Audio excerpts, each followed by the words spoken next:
Sidhiksha Education Care, a place to learn, grow, and achieve. Admissions are open now.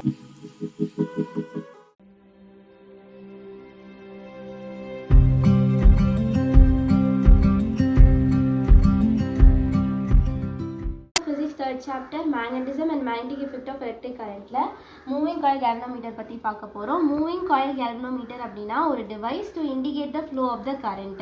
Flow of the current indicate பண்றதுக்காக use பண்றாங்க.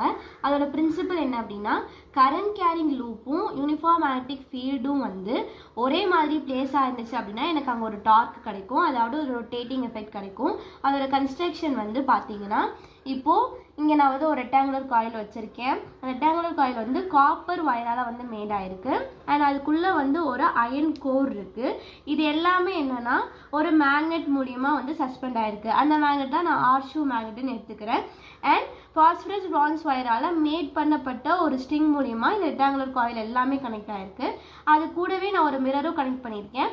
அந்த mirror எதுக்காக அப்படின்னா to measure the deflection of the coil. அதாவது இந்த rectangular காயிலோட இந்த mirror ஏன் connect ஆயிருக்கு அப்படின்னா to measure the deflection of the coil. இதோடைய டிஃப்ளெக்ஷனை மெஷர் பண்றதுக்காக.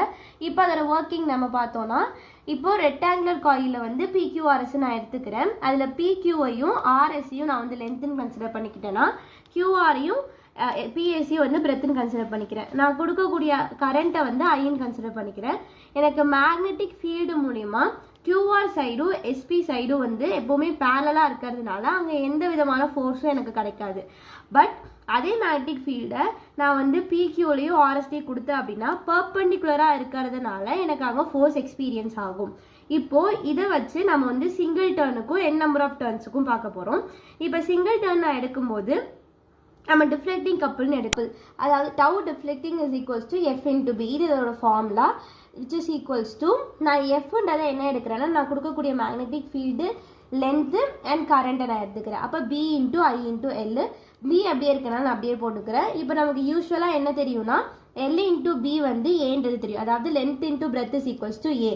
அப்போ tau deflection is equals to B into I into A. இது வந்து சிங்கிள் நம்பர் ஆஃப் டர்ன்ஸுக்கு. இதே நான் வந்து மல்டிபிள் நம்பர் ஆஃப் டர்ன்ஸ் நான் கொடுக்கணும்னா எனக்கு என்ன ஆகும்னா இங்கே tau deflection is equals to N into B into I into ஏன்னு கிடைக்கும்.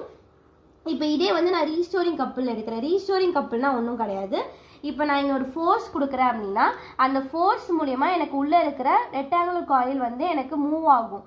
அது மூவ் ஆகாமல் தடுக்கிறது தான் வந்து நம்ம ரீஸ்டோரிங் கப்புள் அப்படின்னு சொல்கிறோம். அந்த ரீஸ்டோரிங் கப்புள் நம்ம எதுக்கு ஈக்குவல்வெண்ட்டாக சொல்கிறோம் அப்படின்னா அமௌண்ட் ஆஃப் ட்விஸ்ட்டு கொடுக்கறதுக்கு.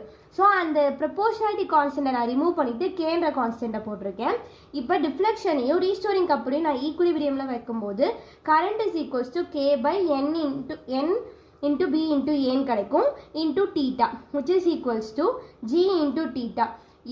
K by N into B into A வந்து நான் Gன்னு எடுத்துக்கிறேன் which is equals to galvanometer constant and இந்த தீட்டாவை நான் அப்படியே போட்டுக்கிறேன். Therefore I is equals to G into theta.